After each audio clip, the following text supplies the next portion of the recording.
I wasn't high, wasn't wired, just clear. I knew what I needed to do and how to do it.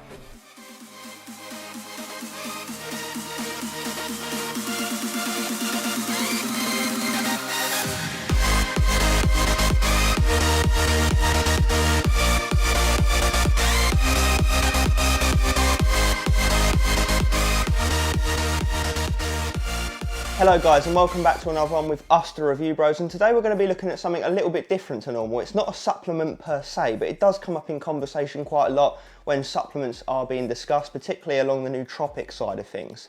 So we're going to be taking a look at our personal experience with Modafinil. So stay tuned as we cover the usuals: the taste, the price, the label, and the effects. Is it as good as they say?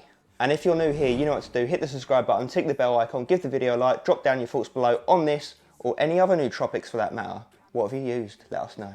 Just for full transparency, for the sake of this review, let's just say I'm prescribed Modafinil for the purposes of me taking it and relaying my experience to you, because I'm not sure on YouTube's rules and regulations on this kind of thing.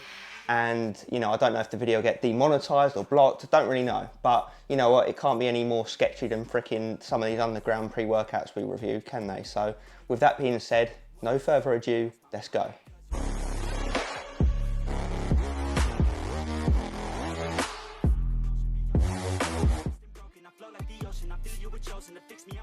Okay, so taste and mixability, it's going to be quite a short and quick one because there's not really much to say. It just comes in an uncoated tablet. So you just literally down it with some water, very easy to do, not a struggle unless you really are someone that cannot do tablets, in which case if you really want to try it, maybe just crush it up and down it in some water, but not a problem for us.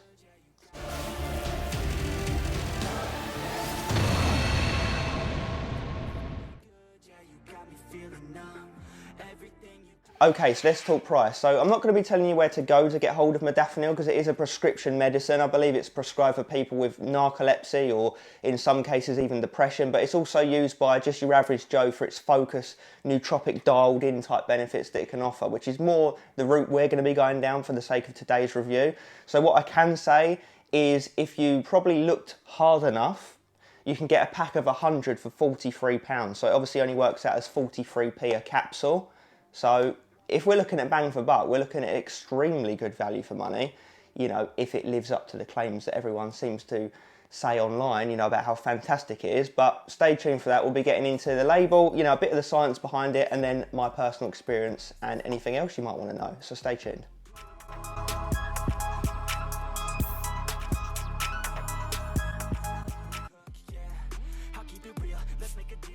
Okay, so let's talk label. It is obviously only that one ingredient, Modafinil, so it will be a quick one. Now, when it concerns the dosage the standard dose is 200 milligrams, as it is on these tablets. But I have seen and heard people going up to 400 and even 600 milligrams per day. So I would say anything over 200 milligrams is considered a higher dose. Anything under 200 milligrams down to as low as 50 is a lower dose. So it just depends what you want from it.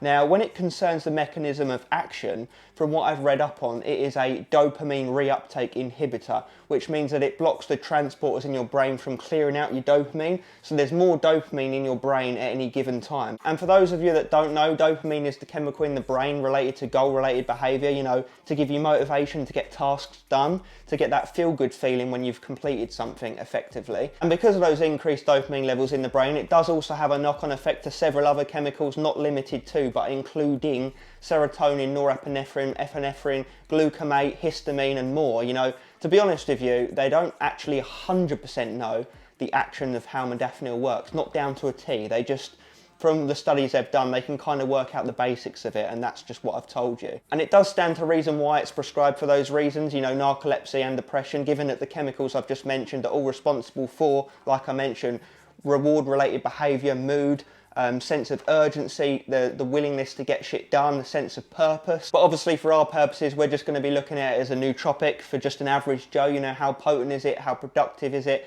How much can it get you dialed in to get shit done? Another couple of things worth noting in the label section before I move on to my personal experience is that it takes approximately 1 hour to kick in, and it reaches peak plasma levels in the brain between 2 and 4 hours. So that's when you'll really start feeling it. And the elimination half-life is 12 to 15 hours. So like I mentioned earlier, do not be taking it too close to bedtime because you definitely won't sleep. You know, that is one of the reasons they prescribe it, so go figure. And just as a side note, if you do take it with food, you can expect that it will delay the onset of the drug by approximately 1 hour, because obviously you'll be digesting the food alongside it. But you can obviously take it on an empty stomach. It doesn't have any impact on the actual effects.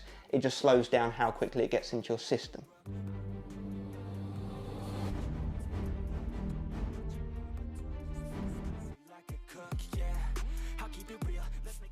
Okay, let's get into our experience with the smart drug, Modafinil, in the 20 plus times that I've used it. So I've been using it on the 200 milligram standard dose simply because I don't want to get into cutting the pills in half. I don't want to start doubling up on dosages. I'm just going by the standard dose that it says on the label, in the same way we would with a pre-workout really. So like I mentioned, I've used it over 20 times now. Over the last couple of months, I've used it in consecutive days. I've had little breaks. I've used it here and there in different contexts, you know, working out, actually working, and just going about a normal day, just to really see how it feels in different scenarios. And something I should have mentioned in the label section is it is actually a stimulant, so be careful not to be stacking it with crazy high stim pre-workouts, because you don't want to be redlining your adrenal glands and blowing your head off. I would honestly be cautious with what you take it with, to be honest, beyond the bit of caffeine. So yeah, I wouldn't go out drinking alcohol on it. I wouldn't be stacking it with other illicit drugs. I would just be a bit careful, be mindful of it is what I'm getting at. I feel like there's so much I want to say about this that I'm just bound to forget some important stuff. So if I do, I'll put it in text down below or pin it in the comments. But enough fannying around. So let's get into our personal experience. So what I will say just right off the bat, Aaron has only used it once, and he honestly said he didn't feel it too much. And I do think it's one of those ones where some people are going to feel it a lot more than others, because I've seen on Reddit, you know, classic place to go out to check people's experience with different things, and on drugs.com, it's been life-changing for some people. You know, honestly, when it concerns depression or extreme sleepiness, they've said that it's been a life changer. And on the other hand, you get some people that don't really notice it at all. So I think it just depends on the person. The brain's a complicated thing, so it's obvious that it's going to hit people differently. You know, it's going to feel a bit different from day to day, depending on many, many variables. But what I will say is 99% is hit the same for me every time I've used it. I think it hits harder on days where you need it more, on days where you're more sleepy, on days where you're not necessarily feeling too happy, you know, you're feeling a bit down in yourself or whatever. Those are the days where it hits the most. But from a nootropic standpoint, so I've used it, like I said, for the gym. I've taken it at I generally take it at 9:30, 10 in the morning, so it allows enough time for it to be out of your system come bedtime, because I don't want to be risking not sleeping. And when I do take it, when I do train in the evening, and I've already taken Modafinil in the morning, I'll be sure to only take a very, very low stim pre-workout or a non-stim pre-workout, because like I mentioned earlier, it is a stimulant, so you don't want to be playing mad scientist, stacking all these crazy things together in the same day at least. So let's talk about it in the context of the gym firstly. So like I mentioned, I've taken it at say 10 in the morning, I've gone to gym at like 7 at night, and I can still feel it. And if I take just a very low stim caffeine only pre-workout, it comes together really nicely, because the Modafinil is obviously still in your system, so you get that really productive, happy dopamine type feel, along with the caffeine just providing a bit of a backbone to it. So it turns daily driver-esque pre-workouts into something a bit more. I wouldn't go as far as to say it turns them into a stim junkie pre by any stretch, but it just gives them a bit more of an edge where you can feel something more than caffeine, put it that way. And I've had some really good sessions on it. In fact, when it does come to the evening and I've taken this in the morning, you know, I can take it or leave it when it concerns pre-workouts. And normally, I can't say that, you know, come the evening time after I've worked all day and I've gone down the gym, I can't wait to take pre-workout. So the fact that Modafinil means that I don't really care to take pre-workout is a good sign, because it means that I don't need that extra boost on top. So yeah, when it concerns the gym, you will have some really productive dialed in sessions. Like I said, it won't give you an illicit off your head highness feeling, but it definitely does give you that edge in the gym. So now let's talk about it in the context of actually working, you know, doing your day job, doing your 9 till 5, and I've used it many, many times, working from home and working in the office. And it's one of those things where I feel like it's in your system, but it's down to you to actually utilise it. You can't just take it and think that it's just going to take over your body and start doing a Bruce Almighty on your keyboard. You actually have to want to be productive, and then that gives you a kick up the arse. So it will give you that extra boost to get things done, but you do actually have to initiate it. Because when I am working in the office and I'm in an office environment with my colleagues, I am much more productive on it. You know, I pop my headphones in and I clear through my work like no one's business. But when I'm at home, obviously not so much an office environment, it doesn't seem to be as effective in a productivity standpoint, and I do think it is because of that reason. You have to be in the right environment, the right frame of mind. You do actually have to use it. You can't just expect it to do all the work for you. So now let's talk about how it just feels in general, you know, forgetting the context in which it's used. So I personally feel it about an hour after I've taken it. I do take it with my breakfast, and I feel it most potently between 2 and 4 hours, like the study suggests. So I take it about 9, 10 in the morning, and by like 12, 1 o'clock in the afternoon is when it really comes over me, and you feel like, you just feel a bit more peppy, happy, you know, you're more likely to sing along to music. I wouldn't say you feel high on it, it just levels you off. It just removes any bad thoughts or bad feelings, you know, it removes sleepiness, it removes self-doubt, and all you're left with is energy and confidence and productivity. So it's not about what it gives you, it's about more so what it takes away.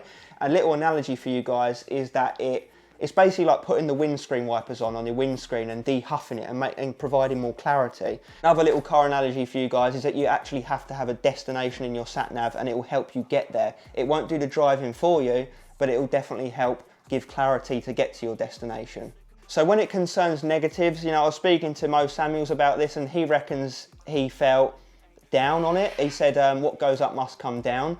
Now, I personally haven't experienced that. You know, I've taken it several days on the trot and then not taken it, and I haven't felt any, I've felt perfectly fine the next day.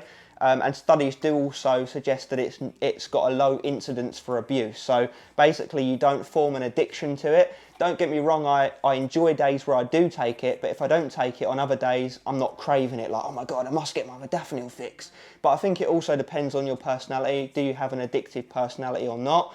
So when it concerns negatives, I can't honestly say I've had any, but I do think that some people would. It just depends on the person. I've heard it can irritate your bowels. Obviously, it can keep you up at night if you take it too late in the day.